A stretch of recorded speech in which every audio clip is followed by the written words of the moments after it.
ময়মনসিংহে বিদেশি পিস্তল সহ বিপুল পরিমাণ দেশীয় অস্ত্র ও মাদক উদ্ধার করেছে পুলিশ। রবিবার রাতে নগরীর মাসকান্দা এলাকার মৎস্য বীজ উৎপাদন খামারের নৈশ প্রহরীর কক্ষ থেকে এসব অস্ত্র ও মাদক উদ্ধার করা হয়।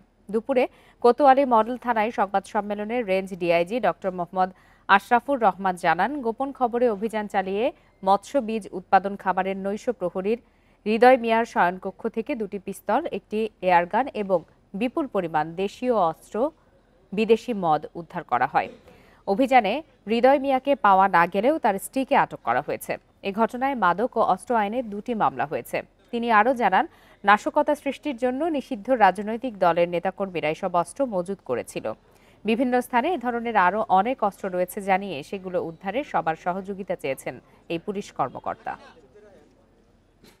এই সমস্ত লোকদের কাছে কিন্তু আরও অস্ত্র আছে, তা আমরা বের করব যে এই অস্ত্রগুলো আসলে কাদের, এই অস্ত্রগুলো কারা এগুলো পরিচালনা করেছে